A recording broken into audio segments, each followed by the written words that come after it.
Kekuatan Nabi Sulaiman berasal dari beberapa kombinasi yang sangat mengagumkan, sehingga karenanya ia tidak dapat tertandingi. Kekuatan itu terdiri dari manusia, binatang-binatang, jin, dan lain-lain sebagainya. Kita mengetahui bahwa jin adalah makhluk Allah dan manusia tidak mampu melihatnya atau menghadirkannya atau meminta pertolongan kepadanya. Sedangkan Nabi Sulaiman telah diberi Allah suatu kemampuan untuk menundukkan jin, memperkerjakan mereka sebagai tentara di tengah-tengah peperangan. Bahkan ia mampu menjadikan mereka sebagai pekerja-pekerja kasar di kerajaannya saat tidak ada peperangan. Maka karena itu, ketika ada pasukan lain yang mencoba melawan pasukan Nabi Sulaiman, mustahil mereka akan mendapatkan kemenangan. Bahkan pasukan Nabi Sulaiman diperkuat oleh pasukan burung. Burung di pasukan Nabi Sulaiman memerankan tugas penting, yaitu menjadi agen intelijen. Kita mengetahui bahwa peranan informasi saat peperangan adalah hal yang penting. Dari informasi tersebut, pasukan dapat mengetahui keadaan lawannya. Demikianlah peranan burung pada pasukan Sulaiman. Ia terbang di tengah-tengah musuh, kemudian ia kembali kepada Nabi Sulaiman untuk menyampaikan berita tentang keadaan lawannya. Di samping jin dan burung, Allah juga menundukkan angin untuk Nabi Sulaiman. Nabi Sulaiman dapat memerintahkan angin dan ia mampu untuk menaiki angin tersebut bersama tentaranya. Di dalam Quran surat Shad ayat 36-40 Allah Subhanahu wa taala berfirman, "Kami tundukkan kepada angin yang berhembus dengan baik menurut kemana saja yang dikehendaki Sulaiman, dan kami tundukkan pula kepadanya setan-setan, semuanya ahli bangunan dan penyelam, dan setan yang lain yang terikat dalam belenggu. Inilah anugerah kami, maka berikanlah kepada orang lain atau tahanlah untuk dirimu sendiri dengan tiada pertanggungjawaban. Dan sesungguhnya dia mempunyai kedudukan yang dekat pada sisi kami dan tempat kembali yang baik." Saudara-saudaraku yang dirahmati Allah, Allah Subhanahu wa taala juga memberikan kemampuan yang tak seorang pun dari para nabi mendapatkannya, yaitu kemampuan untuk memerintah setan. Setan adalah salah satu bagian dari jin. Ia adalah kelompok yang celaka dari bangsa jin. Kelompok ini sebenarnya tidak mampu dikuasai oleh manusia, bahkan jin yang saleh tidak dapat mengatur setan. Adapun Nabi Sulaiman, Allah telah memberinya kekuasaan untuk menundukkan setan dan mempekerjakan mereka, bahkan mengikatnya dengan rantai serta menghukumnya jika ia menentang pada perintahnya. Setan membangun untuk Sulaiman istana-istana dan patung-patung dan alat-alat perang. Bahkan setan-setan itu menyelam di dasar lautan untuk mengeluarkan permata dan yakut untuk Sulaiman. Jika ada di antara setan yang menentang perintahnya, maka Nabi Sulaiman alaihissalam mengikatnya dengan rantai.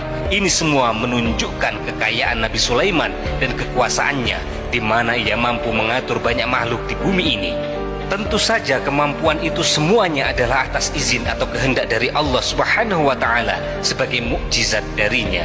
Allah Subhanahu wa taala berfirman dalam Quran surat Saba ayat 12, "Dan sebagian dari jin ada yang bekerja di hadapannya di bawah kekuasaannya dengan izin Tuhannya. Dan siapa yang menyimpang di antara mereka dari perintah kami, maka kami rasakan kepadanya azab neraka yang apinya menyala-nyala." Para jin itu membuat untuk Sulaiman apa yang dikehendakinya, dari gedung-gedung yang tinggi dan patung-patung dan piring-piring yang besarnya seperti kolam atau periuk yang tetap berada di atas tungku.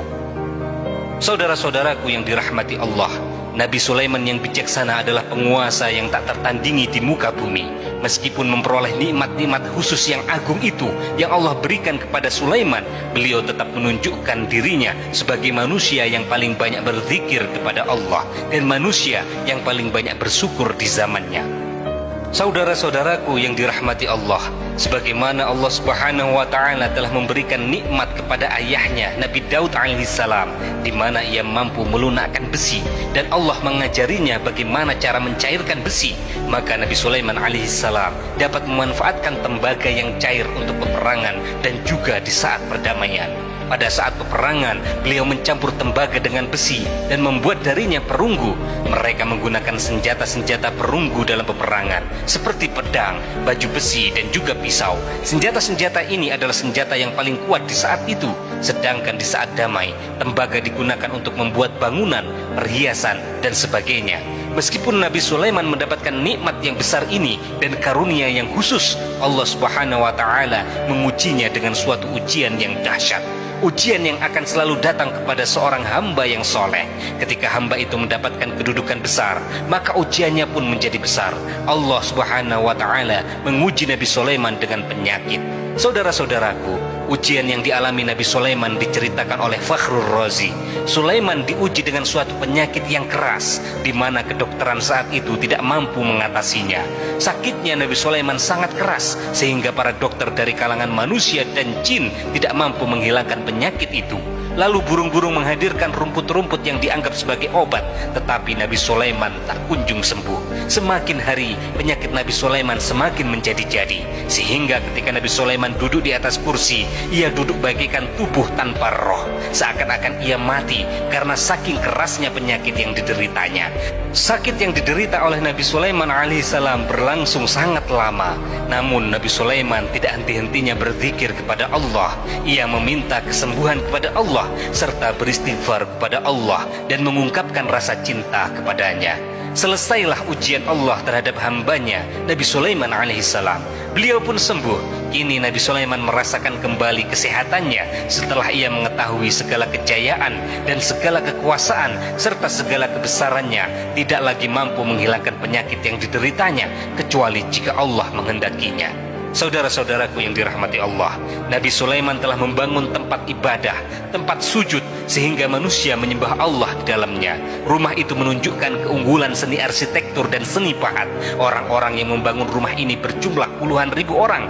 Tentu setiap kelompok dari mereka memiliki pekerjaan masing-masing.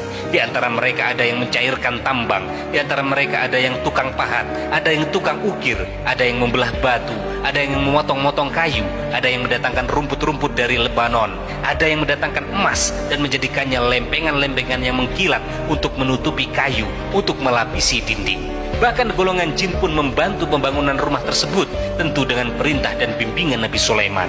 Mereka membuat patung-patung yang besar, membuat bejana yang besar untuk tempat makan para tentara dan pekerja, yaitu bejana seperti gunung karena saking beratnya dan besarnya.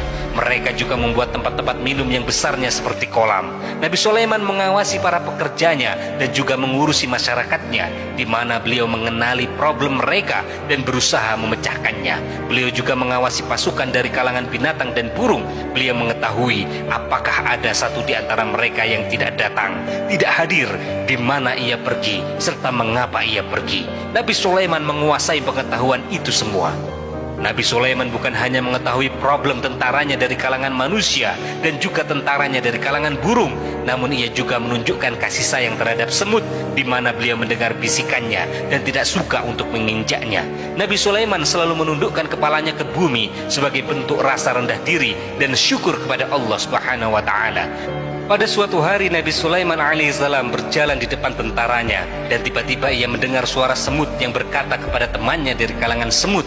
Hal itu terekam di dalam Quran surat An-Naml ayat 18-19. Wahai semut-semut, masuklah ke dalam sarang-sarangmu agar kamu tidak terinjak oleh Sulaiman dan tentaranya, sedangkan mereka tidak menyadarinya. Nabi Sulaiman alaihissalam tersenyum mendengar itu dan ia berdoa, Ya Allah, ya Tuhanku, berilah aku ilham untuk tetap mensyukuri nikmat-Mu yang telah Engkau anugerahkan kepadaku dan kepada kedua orang ibu bapakku, dan untuk mengerjakan amal soleh yang Engkau ridhoi, dan masukkanlah aku ke dalam rahmat-Mu, ke dalam golongan hamba-hamba-Mu yang soleh.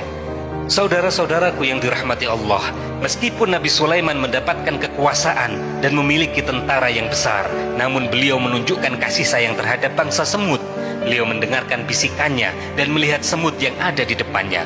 Oleh karena itu, tak mungkin baginya untuk menginjak golongan semut itu.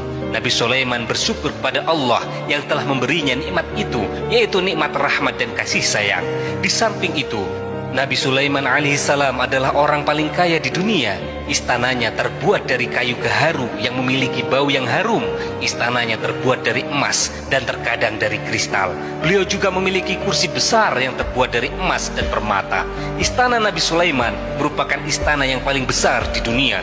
Nabi Sulaiman menggunakan pakaian dari emas dan permata. Meskipun demikian, Nabi Sulaiman tetap menunjukkan sebagai hamba yang berserah diri dan rendah diri di hadapan Allah Subhanahu wa Ta'ala, dan sederhana di depan manusia. Nabi Sulaiman yang merendahkan dirinya di hadapan Allah, ia selalu sujud kepada Allah sebagaimana ayahnya yang selalu bertasbih kepada Allah. Nabi Sulaiman selalu melantunkan lagu-lagu cinta ilahi dan hanya memuji Allah Subhanahu wa Ta'ala. Pada suatu hari, Nabi Sulaiman